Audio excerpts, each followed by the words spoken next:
How about this? Look. How about the payment be made before you're released from jail? Yes. Okay, tell me the amount that's going to be paid. You shut up. I'm not talking to you. I'm talking to your attorney. The court's going to go through... And boom! The judge snaps instantly. When a defendant interrupts or disrespects the court, especially this early, it sets the entire tone for the hearing. Ever notice how quickly judges shut down chaos? This is Exhibit A. The court's going to go through a brief history of these cases. Mr. Boken in 23 CRB 336 was convicted on February 12, 2024 of aggravated disorderly conduct, the fourth degree misdemeanor. In 23 CRB 117, he was convicted of possession of drugs, a minor misdemeanor, on May 30th, 2023. In 20 CRB 111, he was convicted of domestic violence, a first-degree misdemeanor, on January 31st of 2022. In case numbers 20 CRB 186 and 20 TRD 329, the charges in those cases were dismissed at his cost. Court ordered the defendant on February 12, 2024, as part of his sentence in 23 CRB 336, that he start making payments on his outstanding fines and costs in the amount of $25 per month, commencing March 1st, 2024. I scheduled a review hearing. The court scheduled a review hearing for the defendant to appear. He was given notice of that hearing date for May 9th, 2024. The defendant failed to appear. That's his first failure to appear. A bench warrant was issued. On July 2nd, 2024, less than 2 months later, the defendant was arrested. The following day, on July 3rd, 2024, the bench warrant and warrant block were released. I appointed the public defenders to This represent... is a pattern judges absolutely hate. Missed hearings, repeated warrants, and a trail of ignored court orders. Viewers, what do you think? At this point, is the judge being patient or too patient? To represent the defendant, we scheduled a hearing pursuant to Section 2947.14 of the Ohio Revised Code. Mr. Boken, before his release, was given notice of that hearing for July 10th, 2024. Counsel were all here, and Mr. Boken, for the second time, failed to appear for that hearing. I issued another bench warrant. Approximately 3 months later, on October 4th, 2024, Mr. Boken was arrested on that outstanding warrant. I held him in contempt of court for using profane language during a hearing on October 4th, 2024, and he was held until his attorneys could be present, and that hearing was scheduled until on October 9th, 2024. I issued an order the following day on January 2nd, 2025, indicating that the defendant has failed to make any payments as previously ordered. So Mr. Heasley and Mr. Sayach, how would you like to proceed? Thank you, Your Honor, for reading the history of these cases into the record.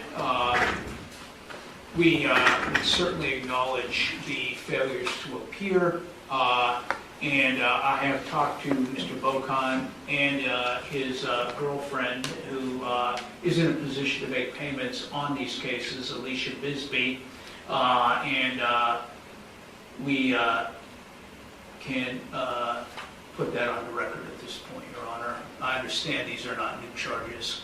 Thank you. What would you like to put on the record? What would you like to put on the record? The payments, the payment arrangements, which Mr. Bokan is prepared to pay at this point regarding... Well, who's going to put it on the record?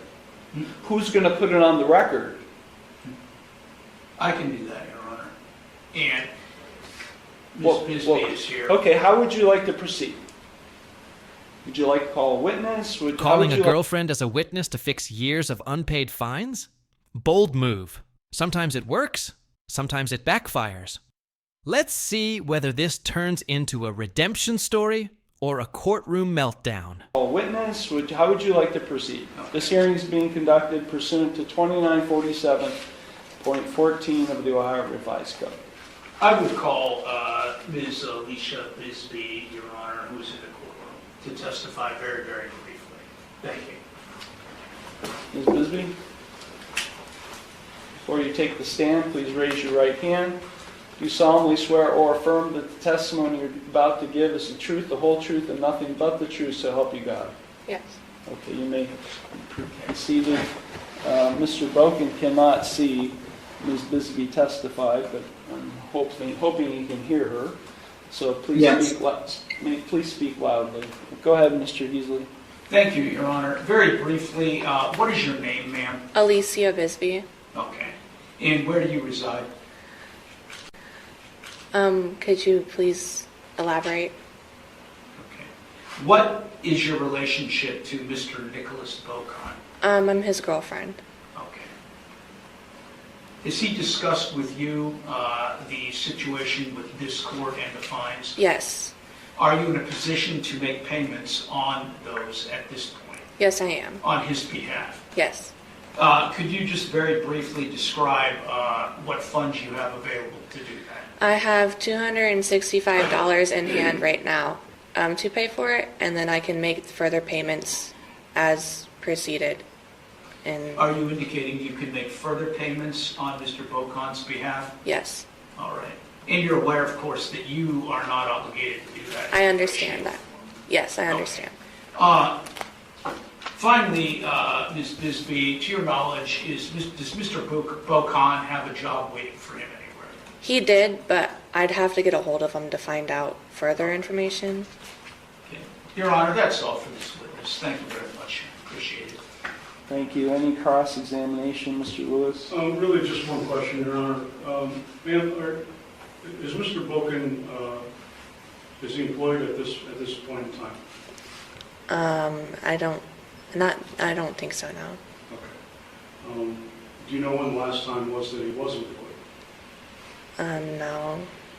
He did work. It was like a friend he worked for. Can you raise your voice so he can hear you?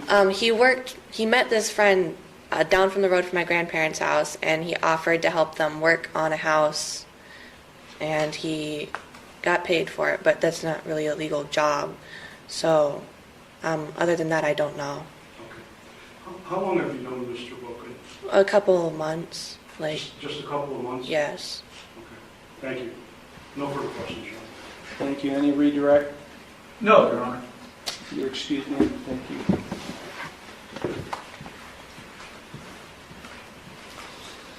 Any further evidence, Mr. Heasley? I would just put our client on, Your Honor, just briefly to describe his situation.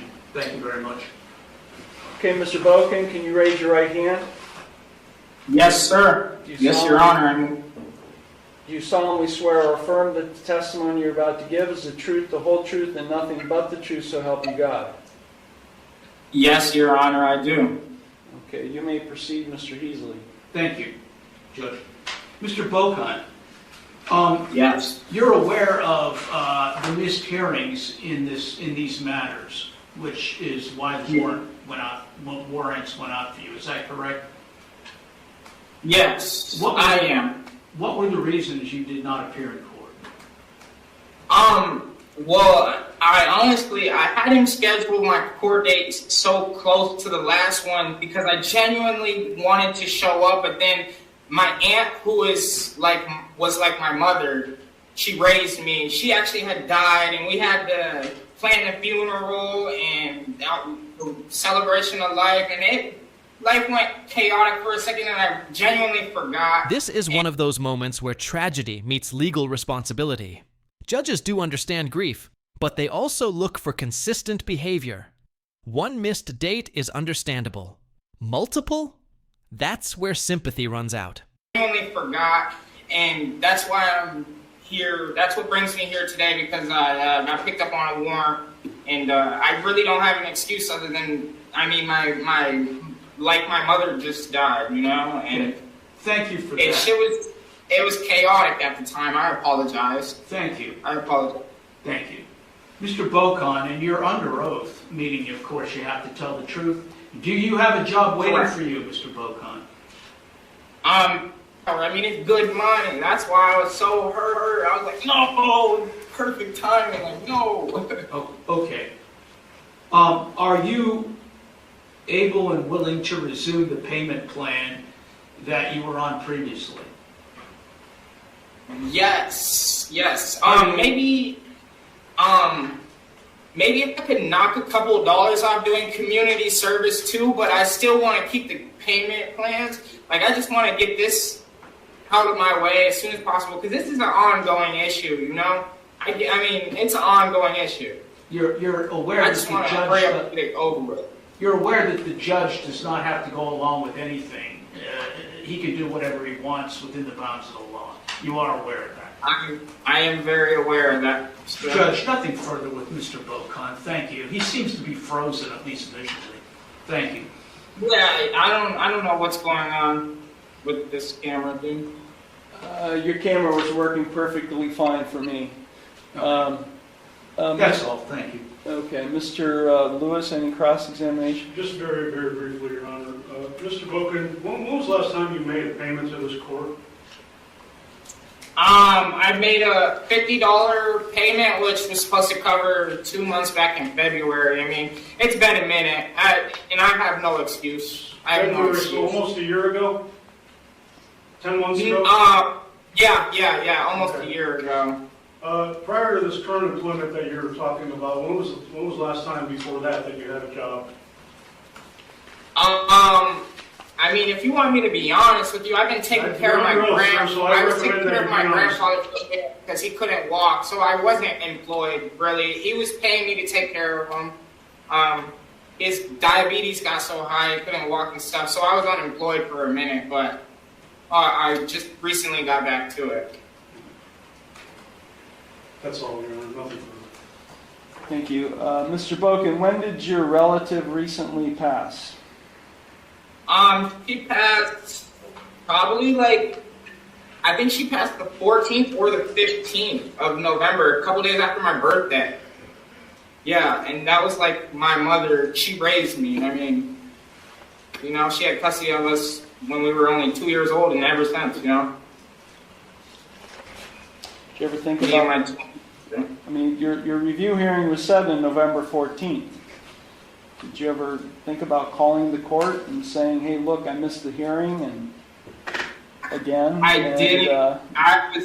I did not. I mean, I completely forgot, and I genuinely planned on doing that. That's why I had you plan that court date so soon, because you wanted to plan it a couple months, and I told you no, do it so sooner so I didn't forget, and I did because it was just chaotic. I apologize. What would you do if you were me, Mr. Boken? You know, these past 5 days, I've sat and believe me, that's crossed my mind a couple times. I genuinely don't know. I mean, ugh. Yeah. Okay, you don't have to answer that. When a judge asks that question, it's never a good sign. It usually means your excuses aren't matching your actions. And honestly, this is the turning point where the judge decides if he trusts the defendant at all. You have to answer that. I Do genuinely. you have any redirect, Mr. Beasley? Nothing, Your Honor. I think Mr. Boken has said what his situation involves. That's all. Thank you. Okay, so for Mr. Boken, can you tell me what you're proposing, Mr. Beasley?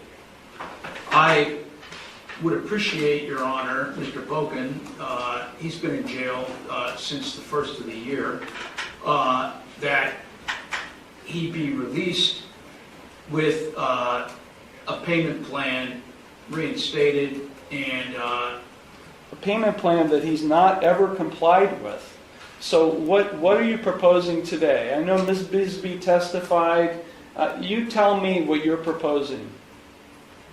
I would wish that he would be released, Your Honor, to resume. He's here on the failure to pay fines. What are you proposing? I'm not going to take what Ms. Bisbee indicates. She's not a party to this case. What do you propose? What is the defense proposing in the way of fines, payment of fines? to have the previous payment plan reinstated, given the fact that he, Without any payments? No, I have a payment to make today. As soon as I can get up there, I can make a payment today. Maybe like... You said that before, Mr. Boken. You've said it before, and then you're gone, and then you never come back. You never come back, Mr. Boken. So how am I to believe anything you say? What is the proposal? Is there going to be a payment made today? And how much? Yes.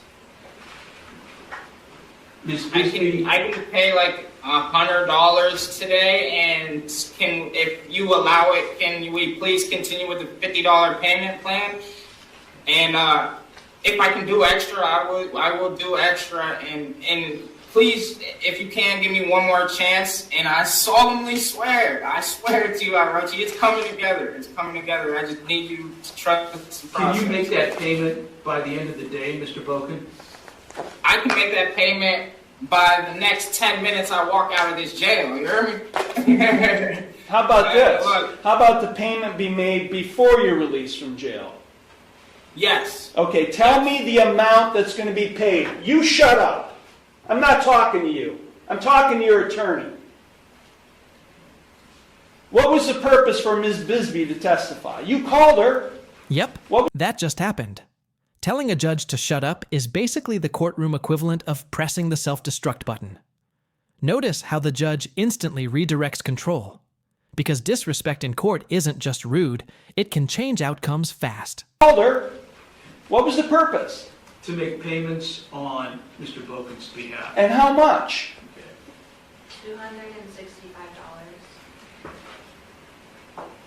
$265. You understand you're paying that for Mr. Boken? Yes,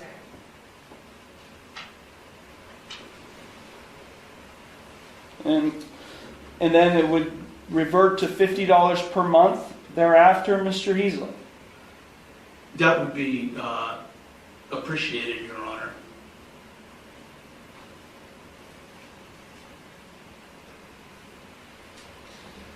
$50 per month will start on February 7th, 2025, and continuing no later than the 7th day of each month thereafter. I'm going to set a review hearing again, Mr. Boken. You probably don't like to hear that, but I am. I'm going to set it in about 90 days, see how the payments are made. Mm-hmm. And again, if you fail to appear, I'll issue another warrant. Thank you, Orochi. Don't call me by my last name, please. Don't call me. Okay. Don't call me anything, please.